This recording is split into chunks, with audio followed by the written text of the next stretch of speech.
Hey everybody, how's it going? Welcome back to Copper Jacket TV. So I can honestly say that I've never read a bill that has made me as conflicted as HR 38, the National Reciprocity Bill. On one hand, I want this bill to pass because I think it's a good start on the way to constitutional carry. But on the other hand, it really screws some people over. As a matter of fact, it allows for constitutional carry, permitless carry, in all 50 states for some people, but not for you. So let's go ahead and talk about what's going on with this bill and some of the downsides to it. Now, before we get too deep into what's going on here, this video is proudly sponsored by Aura. Now, think of a time when you heard of a company that you used that had a data breach.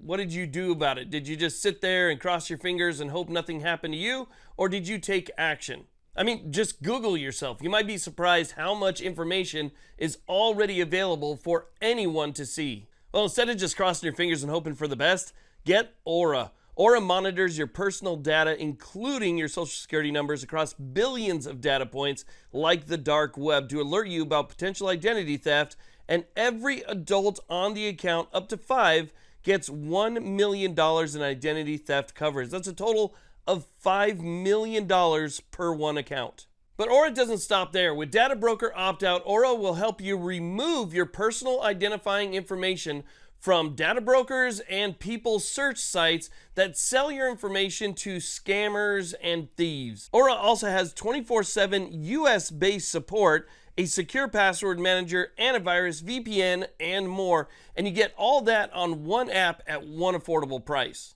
Now, I personally recommend Aura, and you really have nothing to lose because you could try Aura free for 2 weeks. So instead of just crossing your fingers and hoping for the best, check out the link down below or click the link in the description box to try Aura for yourself.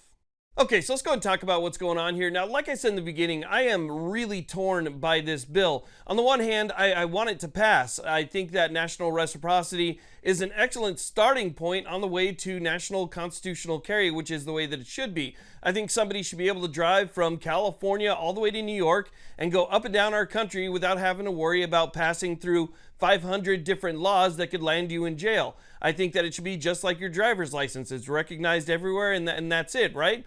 It should be constitutional carry, but at least at minimum, your license should be recognized in all 50 states.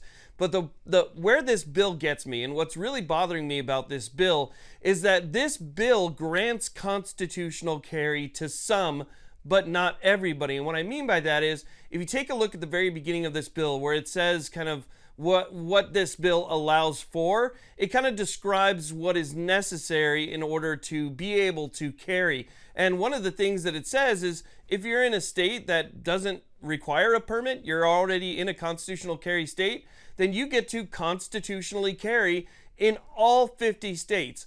That means that while the person in California has to pay over $1,200 for a permit, they have to go through all these different hoops, and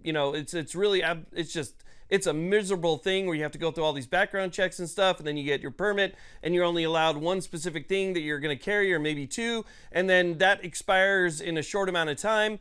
The person that could be walking right next to them in the grocery store won't need a permit at all. They could be from a state that has constitutional carry, and so all they need is an ID, just their ID from their home state, and that would be enough. Now, this isn't me just complaining like, oh, it's not fair. I'm from Nevada and I got a 5-year permit and these people can constitutionally carry. It's not that. It's if you're going to write a bill and submit that bill in Congress, and as part of that bill, you're going to include constitutional carry for half of the country as being perfectly fine to carry in all 50 states, why not just introduce a bill for the whole country that is constitutional carry and use the Second Amendment as your argument for passing that bill? So while I think reciprocity is a good start, you already have 29 states that have constitutional carry. You're saying that everybody from those 29 states who is legally able to carry in those states can carry in all 50 states without a permit.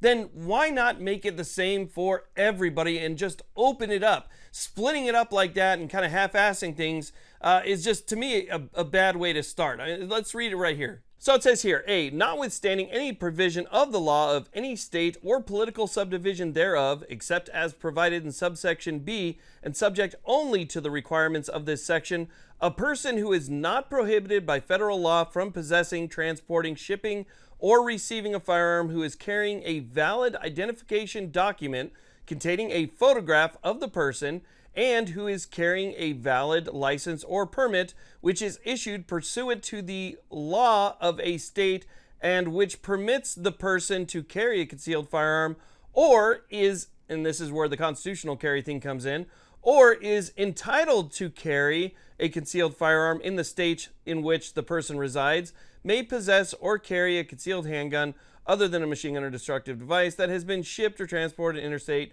or foreign commerce in any state that, and it basically goes down a list of, the states have to have these certain rules. Like, for instance, it says one here, has a statute under which residents of that state may apply for a license for a permit to carry a concealed firearm and so forth. So again, while I think this bill is probably the best thing that we have going right now to allow people to finally freely travel throughout this country without having to worry about the different barriers that other states have put up, like California, which has this giant brick wall that somehow says your Second Amendment rights end once you pass our border. And this bill would definitely knock that wall down and allow people to be able to defend themselves there. And in other states that are similar to that, like New York, I think that this bill should have been introduced as a constitutional carry bill, because again, that's what you're allowing for over half the country. Now, there are some things that I really do like about this bill, like the fact that it doesn't come up with some type of federal standard that people need to apply to in order to get a permit maybe from the federal government in order to carry in all 50 states. That was one of the things I was worried about, that they might add something like that in order to make it more uniform for everybody. There's nothing like that. It kind of leaves everything up to the states, but allows people still to just carry all across the country. And I do like the fact that they allow people who live in constitutional carry states to be able to stay constitutional carry, because that's the way that it should be. And I hope more states end up joining them and their states become constitutional carry as well. I think that's something that the entire country should have.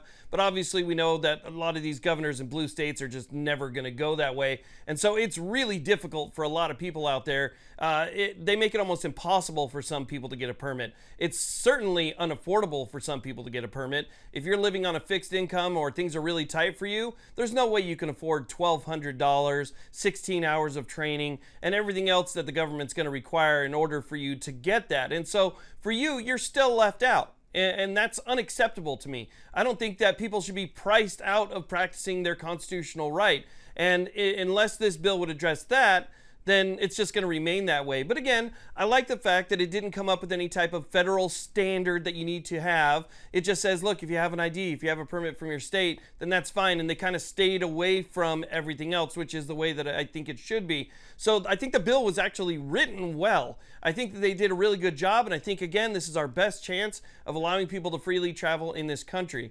But I still see certain issues that need to be addressed here. And until those issues are addressed and things are done in a constitutional way, then a permitting process is still asking permission from the government, and that's no way to practice a right. So anyway, I just wanted to talk to you guys about that. It's just that one thing that kind of really bothered me about it, and I'm curious to get your thoughts on it as well. So if you wouldn't mind, leave a comment down in the comment section. Let me know what you guys think about it. Thank you all very much for watching. I really do appreciate it. Please like, subscribe. You guys have a great day.